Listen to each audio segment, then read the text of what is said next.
Cualquier duda, pregunta, nada más alzan la mano y podemos resolver sus dudas.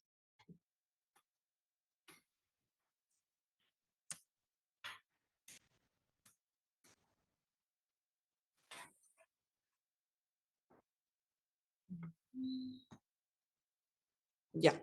Entonces, esto nada más. Vamos a cerrar.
Ya.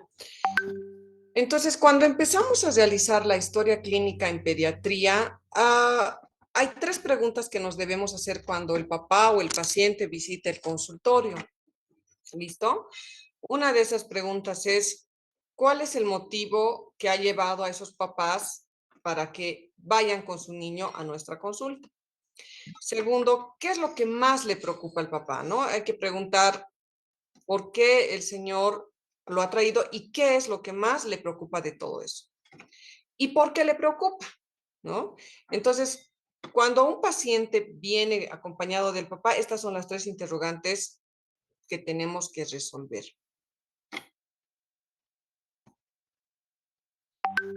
Si ven ustedes en la pantalla, yo no veo porque aquí me cubre los iconos, pero ahí dice habilidades para la comunicación. Esto es importante porque tenemos que tener una forma de comunicarlos con los papás. Los niños, como son pequeños, vemos en pediatría niños de todas las edades, ¿no? Los adolescentes puede ser que nos ayuden un poco más con la anamnesis, nos ayudan un poco más, nos pueden decir dónde les duele, qué les duele, pero los pequeñitos no. Entonces, tenemos que primero, esas habilidades para la comunicación empiezan desde el saludo, ¿no? Hay que mostrar, cuando les hacemos las preguntas, hay que mostrar interés por la preocupación del papá, ¿no? Tenemos que ser afectivos desde el saludo, darles la mano, para tratar de ganar la confianza y que ellos nos puedan decir todo lo que nos va a ayudar a llegar al diagnóstico.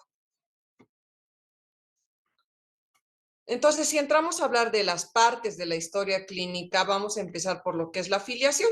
Todos en todos estos años de medicina que hemos ido avanzando múltiples materias, sabemos que la afiliación es muy importante porque obviamente identifica a la persona, al paciente al cual estamos realizando la anamnesis, al cual le vamos a dar un diagnóstico. Entonces, es importante, obviamente, el nombre, el sexo, la edad. En pediatría es muy importante la fecha de nacimiento porque cuando nosotros hacemos las valoraciones nutricionales, nos interesa saber si el niño tiene, por decirles, 4 años, 4 años, 4 meses, porque no es lo mismo el peso y la talla para un niño de 4 años que para uno de 4 años y 4 meses. Entonces, por eso para nosotros es importante la fecha de nacimiento, porque necesitamos la edad correcta, con meses.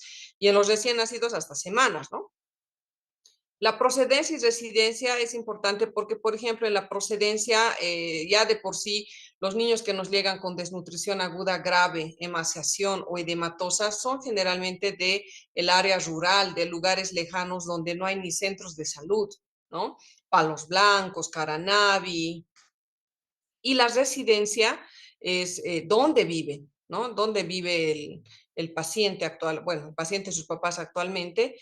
Y a veces acá también, bueno, dentro de algunas preguntas se tiene que averiguar si ha tenido viajes recientemente, ¿no? Dentro de los antecedentes vamos a ver algunas de esas cosas, pero eso también es importante. La escolaridad, porque como nosotros tenemos grupos etarios en pediatría, o sea, desde recién nacidos, neonatos, lactantes menores, lactantes mayores, preescolares, escolares, adolescentes, entonces nos interesa saber el grado de escolaridad. Por ejemplo, puede ser un niño que viene la mamá dice no habla, no escucha y tiene 6 años, ¿no? ¿En qué curso está? No, no está en la escuela, porque lo he puesto, pero el niño no entiende, ¿no? Entonces podemos estar frente a un retraso global del desarrollo o algo más grave. Entonces nos interesa saber, sobre todo para indagar esos datos. Y en pediatría es importante la fuente de información porque el niño, como les decía, hay de todas las edades, pero el niño de 2 años, el niño de meses, no te va a decir nada de su enfermedad actual. Él solo llora o vomita, pero él no te habla, ¿no? No te dice dónde le duele, cómo le duele. Entonces, el papá, la mamá, el hermano, el cuidador, la persona que esté a cargo de ese niño nos va a poder dar esos datos. Entonces, muchas veces nosotros siempre anotamos la fuente de información, mamá, papá, el nombre de la persona y el celular para cualquier emergencia. Cuando el niño está al cuidado de la defensoría, por ejemplo, que nos ha tocado ver niños abandonados, obviamente la fuente de información no está confiable porque a veces los niños abandonados puede que estén desde cierta etapa de su vida y no desde el nacimiento, entonces no vamos a poder obtener muchos datos, ¿no? La segunda parte es el motivo de consulta, ¿no? El motivo de consulta en el caso de la historia clínica debe tener como fundamento las palabras de los padres o los cuidadores. Entonces, ahí nos toca preguntarles qué le ha pasado al niño, qué síntomas tiene, desde cuándo los tiene. Entonces, más o menos esta foto que les muestro es un ejemplo.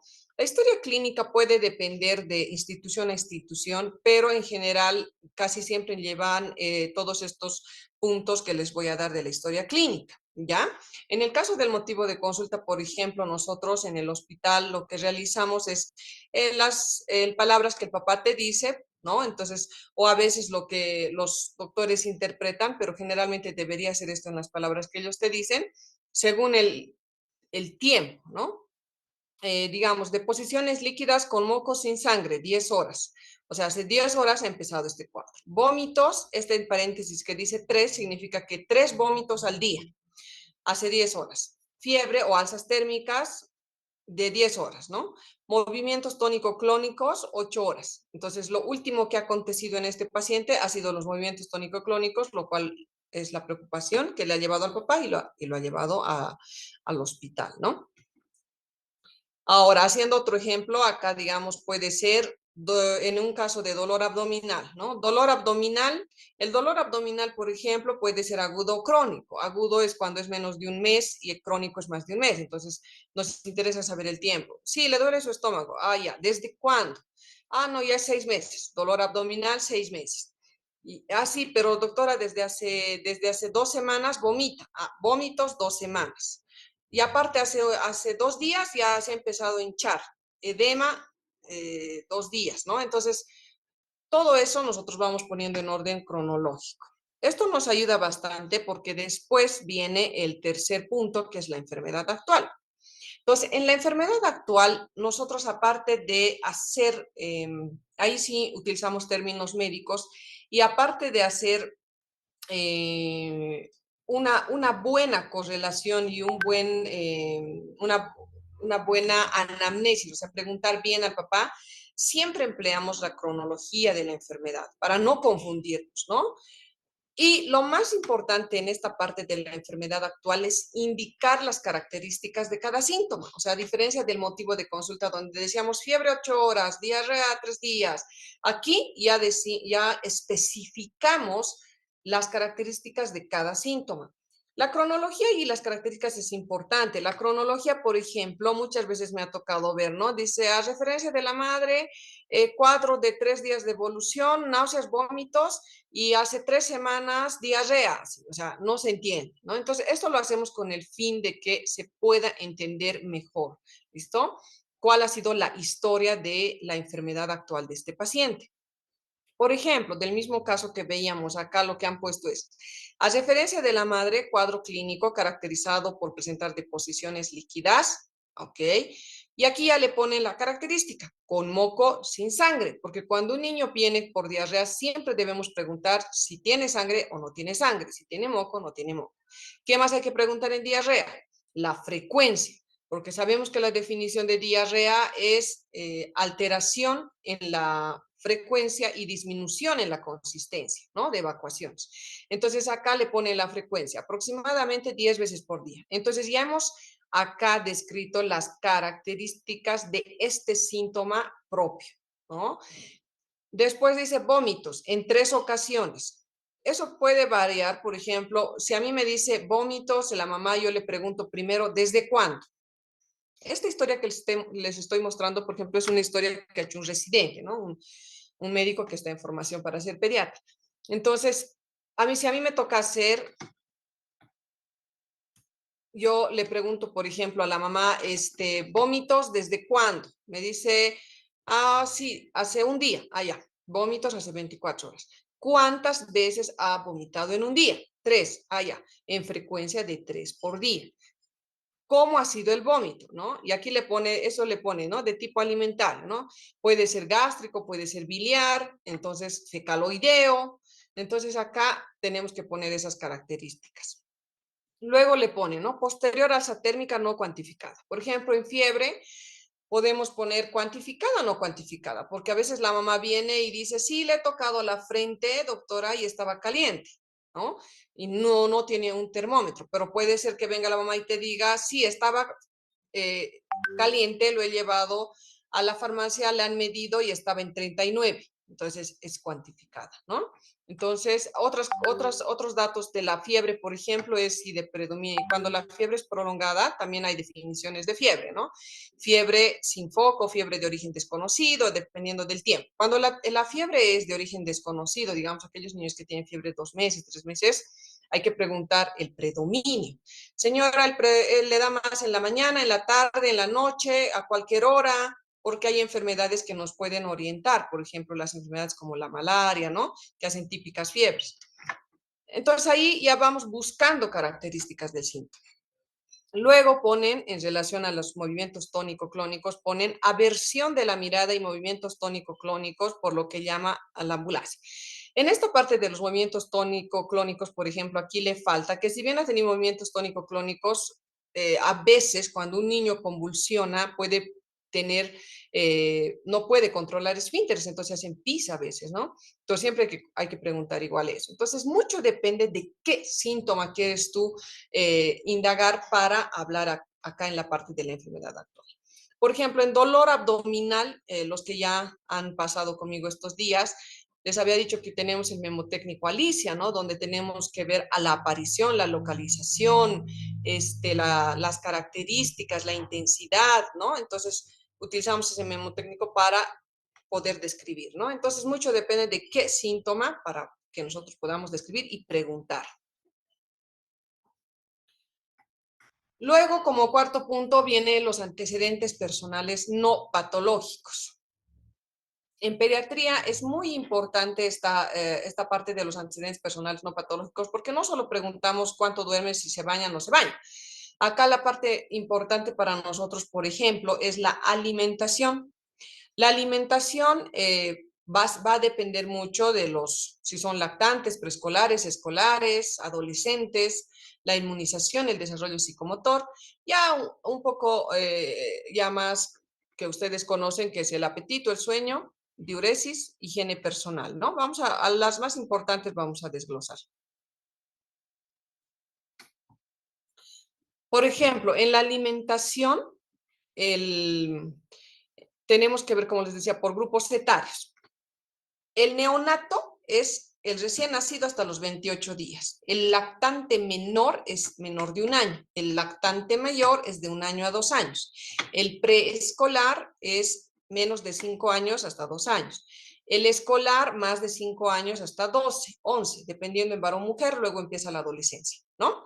La pubertad todavía ahí está y luego la adolescencia.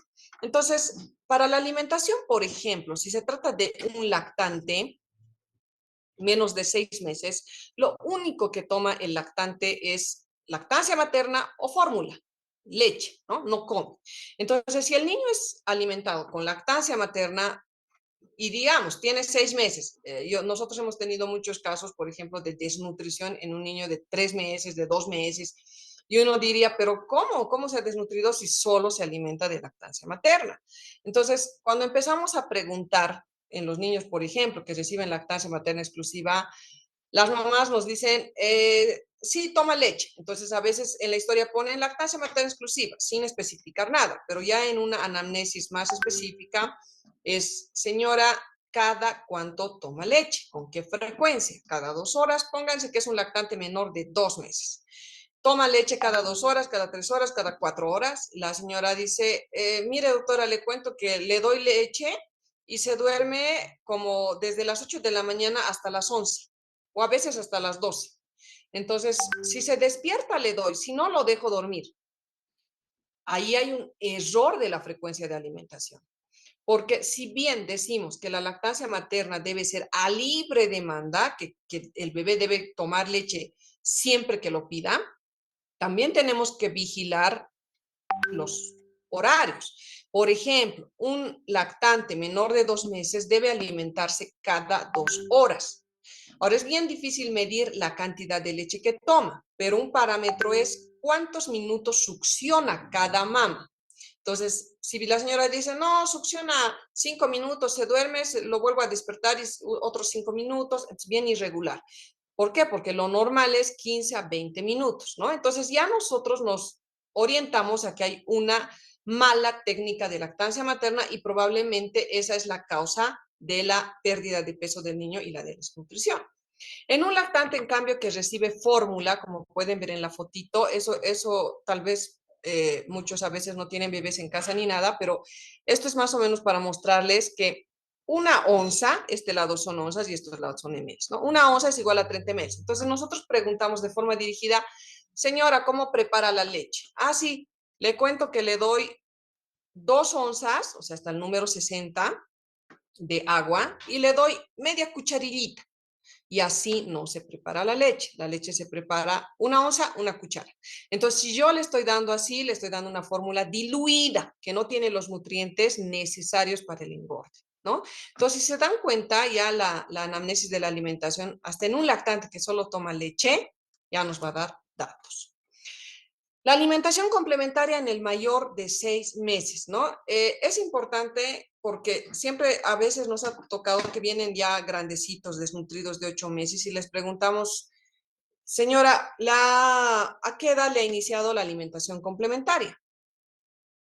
Pónganse que viene a los 9 meses y la respuesta de la mamá es que a los 7 meses. O sea, ¿a qué edad se inicia la alimentación complementaria? ¿Alguien sabe?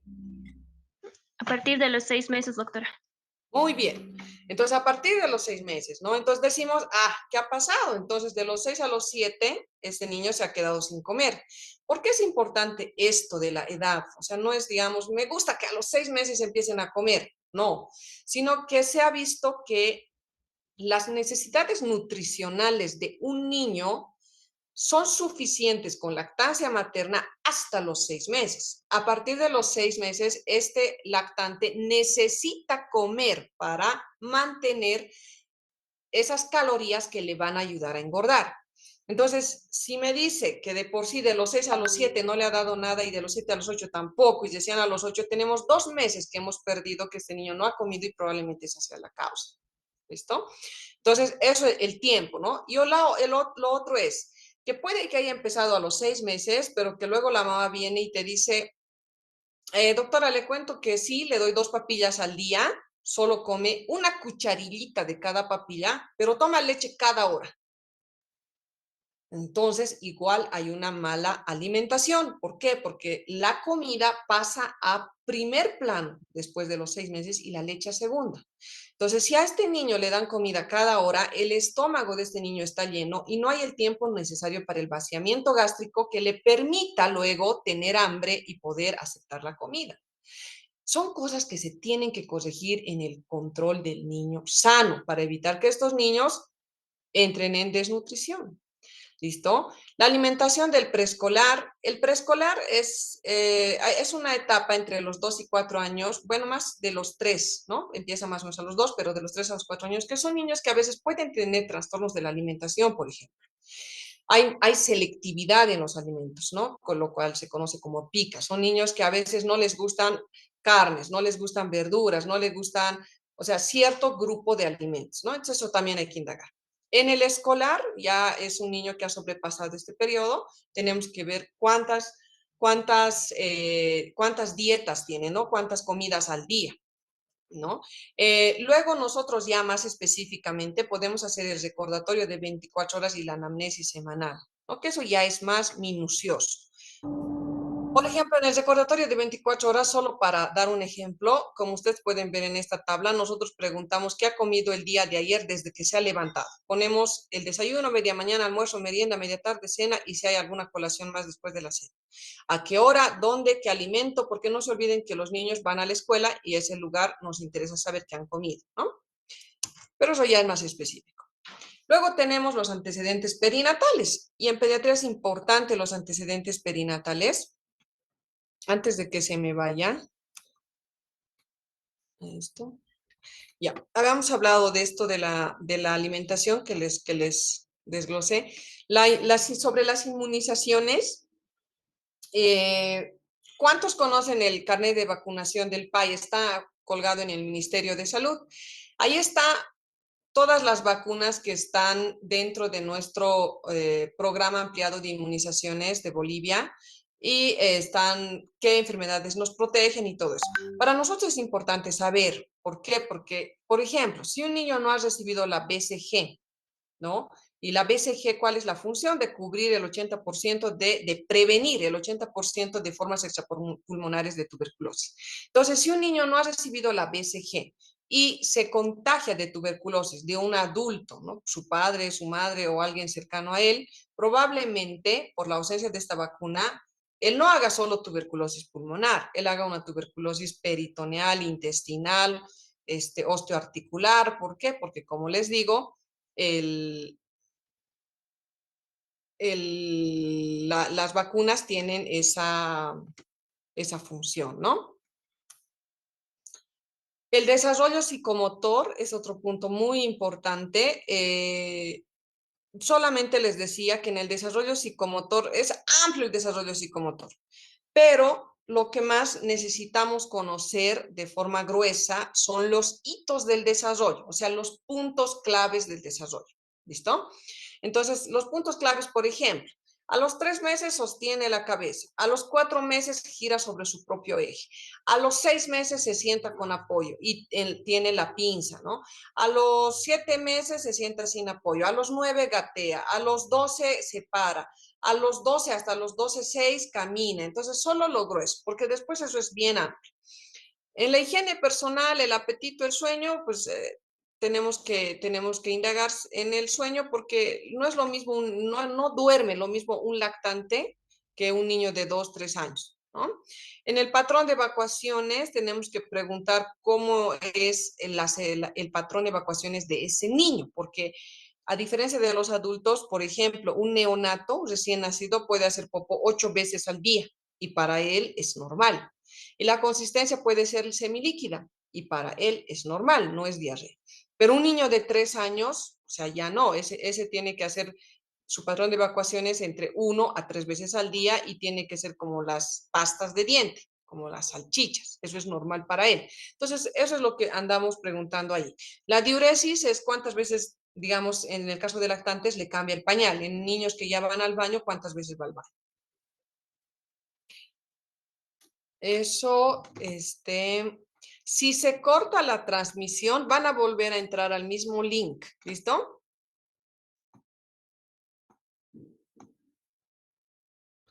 Entonces, les decía, en los antecedentes perinatales, tenemos tres aspectos que tenemos que preguntar, que es el prenatal, donde ¿alguien ha levantado la mano? No veo aquí. Nadie, ¿no? Ya. En el prenatal, por ejemplo, tenemos que ver si la mamá, preguntarle, ha realizado los controles prenatales necesarios, si ha tenido alguna infección, alguna complicación en el primero, segundo, tercer trimestre del embarazo, para ya nosotros ir previendo complicaciones, ¿no? Que esta mamá hubiera tenido y que pudieran repercutir en la enfermedad actual del niño, ¿no? Por ejemplo, ahorita les voy a dar un ejemplo. Ya, el prenatal. El natal es cuando se relaciona al parto, ¿no? Ha sido un parto eutóxico, distóxico, el niño ha nacido llorando, de qué tono, irritable, pulso. Acá lo que evaluamos es el APGAR, ¿no? Aparte de ver cómo ha nacido, es el APGAR, que es muy importante, es del 1 al 10, ¿no? El APGAR nos evalúa esos 5 puntos y si es que es menor de 7, obviamente ha necesitado maniobras de reanimación, pueden ser básicas o avanzadas, pero si es mayor de 7 al primer minuto y luego se ha corregido a 9, 10 el quinto minuto, podemos asumir que lo ha superado, ¿no? El primer minuto de vida es fundamental para un recién nacido. Si en ese minuto de vida sufre falta de oxígeno, asfixia, sufrimiento, hay asfixia, en ese momento falta de oxígeno, puede ser grave para la función neurológica, ¿no? Entonces, ¿a qué me iba con esto? Por ejemplo, puede ser un paciente que la mamá te dice que nunca ha hecho controles prenatales, ¿listo? Entonces, no sabemos si el niño está de buen peso, de buen talla, si su edad gestacional es adecuada, desconocemos. A lo mejor ha tenido hasta infecciones, no sabemos. Entonces el niño nace y nace deprimido, ¿no? Con un Apgar, pónganse a pensar que con un Apgar menos de 7 ha necesitado maniobras de reanimación, ¿no? Entonces puede ser que ahora esté viniendo por retraso del desarrollo psicomotor o ya tenga un diagnóstico de parálisis cerebral infantil o por la falta de control prenatal haya nacido en domicilio, porque esas mamás que generalmente no hacen control prenatal tampoco luego les da por ir a tener el parto en el hospital. Entonces, todo eso ya nos puede ir orientando a la enfermedad actual. Por eso es importante preguntar estos antecedentes.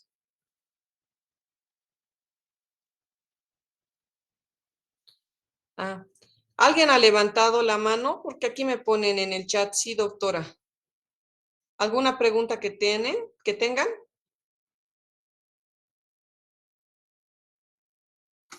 Ninguna, ¿no? Ya. Entonces, luego, dentro de otros antecedentes ya más generales están los antecedentes familiares. Por ejemplo, en el niño es importante preguntar sobre los padres. Por ejemplo, en comunidades cerradas pequeñas, a veces hay consanguinidad, ¿no? Son de una comunidad de 60 personas, obviamente que tienen algún grado de parentesco, ¿no? Y hay enfermedades que tienen una base de consanguinidad inmunológica sobre todo. Entonces, es importante preguntar, y las genéticas, las congénitas, ¿no? Sobre los padres, de dónde son, de dónde viven, qué edad tienen, a qué se dedican. En los hermanos, obviamente hay que preguntar si son sanos, si tienen algún antecedente. Por ejemplo, puede haber atopia en la familia y el niño estar viniendo por un problema de rinitis alérgica, de asma, ¿no?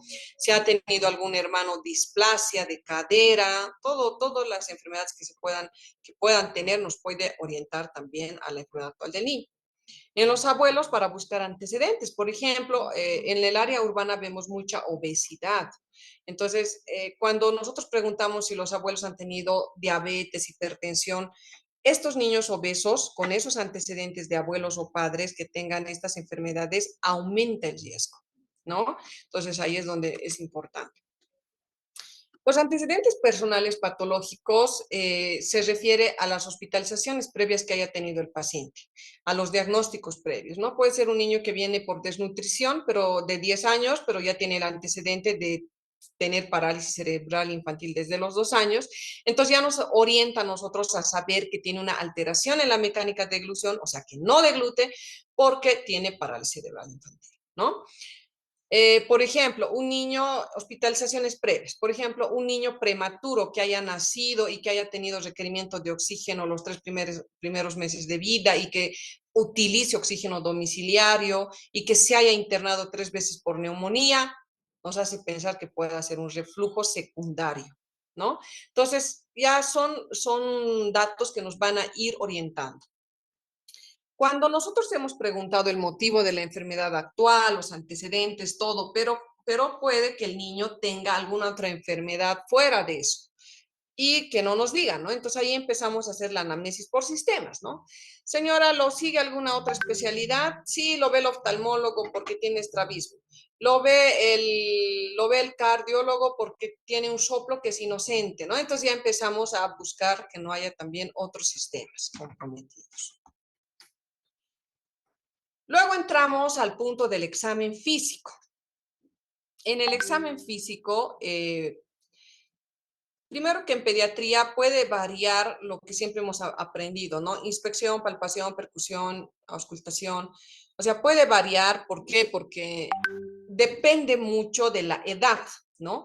Si es un niño de 6 meses, o sea, y le haces un examen pulmonar, no te va a dar el tiempo para hacerle los 4 parámetros que siempre hacemos, ni se va a querer sentar. Entonces, es dinámico el examen físico en pediatría dependiendo de la edad del niño. Si es un adolescente, nos va a ayudar porque nos entiende, ¿no? Empezamos entonces por los signos vitales. Los signos vitales, como pueden ver en este cuadrito, es por edad. No es lo mismo la frecuencia cardíaca de un recién nacido a un niño de 2 a 5 años. Por ejemplo, para un recién nacido la frecuencia cardíaca normal es de 120 a 180, pero para uno de 2 a 5 años es de 90 a 120.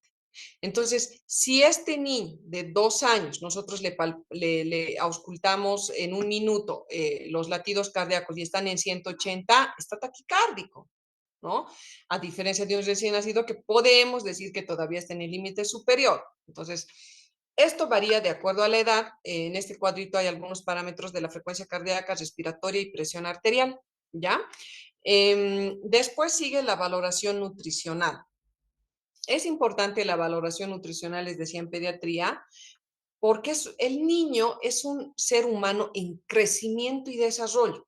Nosotros adultos, todos ya hemos tenido esas etapas y ahorita que tenemos 30, 20 años, ya tenemos un peso, una talla y ya determinada la talla sobre todo, ¿no? Pero un niño no, un niño cada día que pasa, un niño adquiere habilidades, crece, crece, engorda.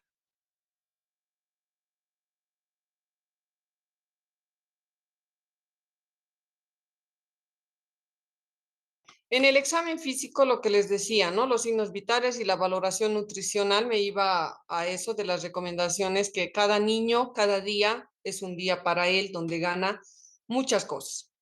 Entonces, lo que hacemos es peso, talla, y en menores de 5 años, vamos a ir viendo eso en las prácticas, en menores de 5 años evaluamos el peso para la talla para la edad. En mayores de 5 años, el índice de masa corporal y la talla para la edad. En menores de 2 meses tenemos otra tabla de valoración. En los niños que tienen visceromegalias, por ejemplo, hepatomegalia, ascitis, tumores, no nos sirve el peso, entonces el perímetro braquial. ¿Listo? Todo eso es para ver el estado nutricional del paciente. Tenemos que hacer, como en todo, una inspección general donde vemos el estado general del paciente, ¿no? Que puede estar en buen estado general, en regular estado general, dependiendo de cómo haya llegado el paciente. En la piel y faneras tenemos que ver el grado de hidratación, el color, ¿no? Puede estar pálido, anémico, la turgencia. Y en las faneras las uñas, ¿no? Por ejemplo, los pacientes con hepatopatía crónica que tienen cirrosis, pues tienen unas uñas en vidrio de reloj. En el cráneo, a diferencia de los adultos, en los niños hay que palpar lo que es las fontanelas, ¿no? La fontanela anterior y la posterior. Estas fontanelas se encuentran, la anterior, por ejemplo, se encuentra entre los huesos parietales y el frontal y tienen también una edad determinada donde desaparece. El perímetro cefálico. En menores de 5 años es importante el perímetro cefálico, más en el menor de 3 años, porque nos va a indicar el crecimiento del cráneo. Si el cráneo no crece, el cerebro no crece. Entonces, por eso es importante el perímetro braquial, diré perímetro cefálico. Después ya por un examen físico segmentario la cara, ¿no? Es importante ver los ojos. En los niños se puede hacer el estudio de la agudeza visual con las cartillas que pueden ser de dibujitos o en los que ya saben las letras, pues en esta, ¿no? Las cartillas. Se tiene que ver si no tienen hipertelorismo, ¿no? Que estén separados muy separados los ojos, ¿no? Más de 3 centímetros. Después, en los oídos se tiene que ver la implantación, ¿no? Del pabellón auricular. Por ejemplo, esta línea que ustedes ven, lo normal es que el pabellón siempre esté arriba del ángulo externo del ojo, 1 centímetro, pero en este caso, en un niño con síndrome de Down, el pabellón está abajo o a nivel, ¿no? La nariz, ¿no? Por ejemplo, en los recién nacidos, la nariz, la base de la nariz es plana y eso a veces hace de que ellos, digamos, tengan, si se obstruyen, dificultad para la respiración. En los niños ya más grandes, pues ya tienen más formada la raíz de la nariz, ¿no? Em, Puede pasar, porque hay que examinar la nariz, que hay niños que a veces se meten objetos extraños y luego nadie los ve y puede haber cuerpos extraños en la nariz, papel higiénico, canicas. La boca, ¿no? Hay que ver en los recién nacidos, en los pequeñitos, por ejemplo, hay que buscar siempre el paladar hendido, ¿no? Hay que buscar si no tienen frenillo corto, debajo de la lengua, ¿no? En el cuello, las cadenas ganglionares, que normalmente no deberían palparse, pero si son más de 1,5 centímetros, no es normal. Entonces ya tenemos que buscar por qué están esos ganglios crecidos.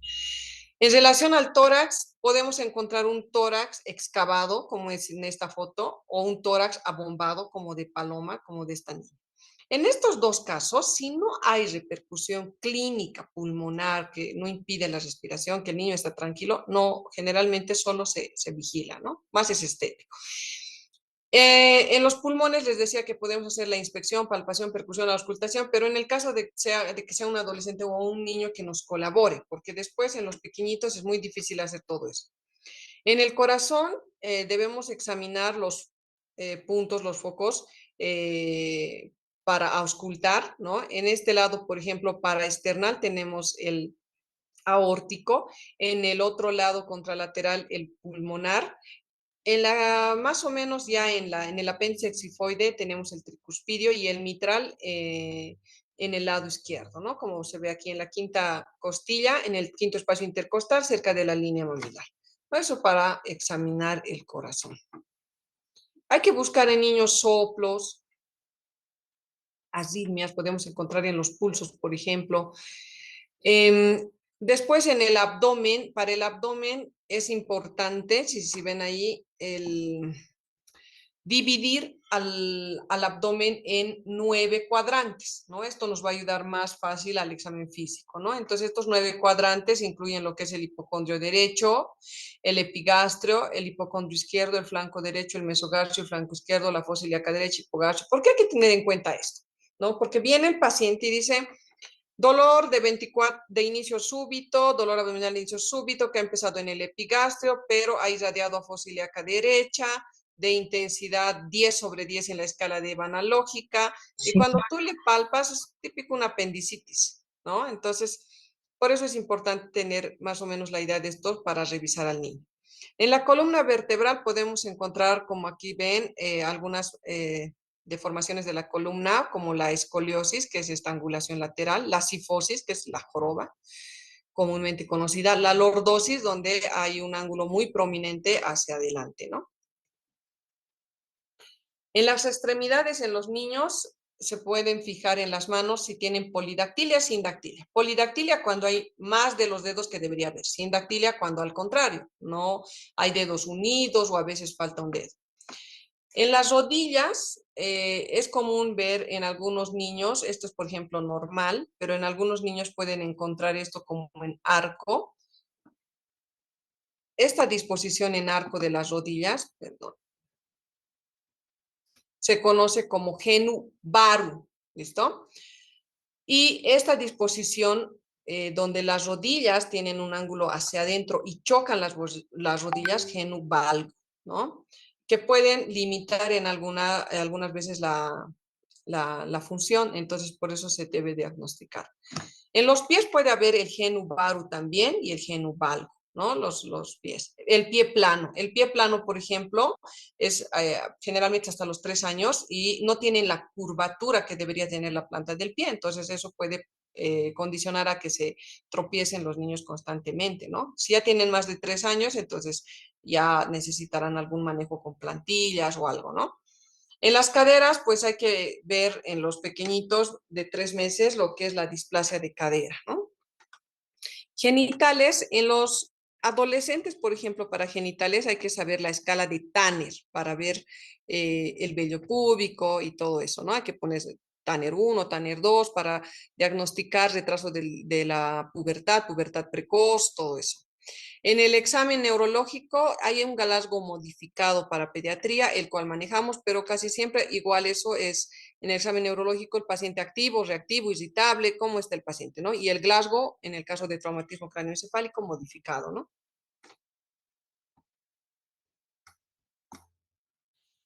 Bueno, una vez que hemos hecho todo eso, tenemos que hacer un análisis de todo lo que hemos hecho y tenemos que hacer un diagnóstico. El diagnóstico tiene que ser totalmente coherente, ¿no? Porque puede pasar, por ejemplo, que en la historia diga, motivo de consulta, evacuaciones líquidas 10 veces al día, hace 5 días, ¿no? Y en el examen físico pongan, el paciente por algo va al hospital, ¿no? Un paciente de emergencias, que les digo. Y digamos, dice en el examen, en el motivo de consulta, ¿no? Diarrea hemos puesto, luego ponemos que el niño ha tenido, que se ha desmayado, porque puede pasar eso, o la mamá lo ha notado hipoactivo, ¿no? Entonces, viene a emergencias y en el examen físico en emergencias, cuando lo hemos visto, era un niño que estaba deshidratado, porque el plan generalmente es para diarrea con deshidratación, plan C, ¿no? Pero en el diagnóstico le ponen, por decirles, enfermedad diarreica aguda sin deshidratación, cuando en realidad ha venido deshidratado. O en el examen físico le ponen paciente, piel y mucosas hidratadas, llenado capilar normal, y en el diagnóstico con deshidratación. Entonces tiene que haber una coherencia entre lo que es el motivo de consulta, la enfermedad actual, el examen físico y el diagnóstico. ¿Listo? Eh, Otro ejemplo, puede venir un niño por ictericia, coloración amarillenta, y en el examen físico me ponen abdomen blando, depresible y listo. No me ponen cómo está el hígado, cómo está el vaso. Entonces, si no le he palpado, probablemente tenga hepatomegalia, ¿no? Porque la ictericia es de algún lado, ¿no? Y tengo que poner, si le palpo, hígado palpable, percusión total 5 centímetros. Ah, ya, para la edad de ese niño normal. O hepatomegalia porque se palpa 4 centímetros debajo del reborde costal derecho. Entonces ya es coherente con el motivo de consulta, ¿no? Y el diagnóstico, dependiendo, ¿no? Puede ser, acá por ejemplo hemos puesto que se puede plantear diagnóstico sindromático o etiológico. Un ejemplo de diagnóstico sindromático, por ejemplo, es síndrome colestásico, ¿no?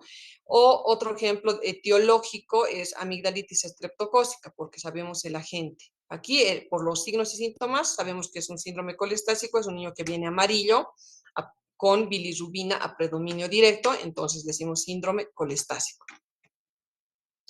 O que pueda tener hepatomegalia, entonces estamos viendo signos, síntomas. Ya cuando vemos el plan o el manejo, antes de que me olvide, acá además debería entrar en el diagnóstico, siempre poner en el niño el diagnóstico nutricional. Es un niño desnutrido agudo leve, moderado, grave, talla baja, eutrófico, ¿no? Acá en el plan de manejo hay que ver, primero hay que preguntarse si de acuerdo al diagnóstico este niño requiere medicación y qué medicación requiere. Siempre evaluar el costo-beneficio, ¿no? Por ejemplo, en la diarrea, sabemos que la sal de deshidratación oral y el zinc están comprobados, obviamente, ¿no? Para la deshidratación, la sal de deshidratación oral en el plan A. Pero hay algunos otros medicamentos que pueden ayudar a la diarrea, ¿no? Pero lamentablemente no están, digamos, del INAME ni del SUS, Entonces es un poco ahí hay que ver si realmente le vamos a prescribir a la mamá o no, porque es el costo y el beneficio, ¿no? Hay que ver si le podemos dar y tiene la posibilidad de comprar, ¿no? Hay otros medicamentos, evidentemente, para diarrea, hay algunos muy buenos, entonces ahí hay que ver costo-beneficio. Medicamentos en pediatría, todo es por kilogramo, ¿no? Uso racional de antibióticos. Nosotros totalmente no utilizamos los antibióticos a menos que sea necesario, ¿no? Un ejemplo, por ejemplo, en yardiasis, el metronidazol, como es todo por kilo, entonces las dosificaciones o las especificaciones que vienen es por kilo peso, 30 miligramos kilogramo día cada 8 horas. Entonces no va a ser lo mismo para un niño que pesa 5 kilos que para el que pesa 15 kilos, ¿no? Entonces esas dosis tenemos que conocer. Una cosa es hablar de kilo peso día y otra es hablar de kilo peso dosis, ¿no? El de día se puede fraccionar, pero el de dosis es que no se puede fraccionar, ¿no? Entonces eso hay que conocer porque nos puede pasar que si no entendemos eso bien, le estemos dando doble dosis o menos dosis al paciente. Bueno, hasta ahí hemos llegado, hemos terminado. ¿Alguno tiene alguna duda, pregunta?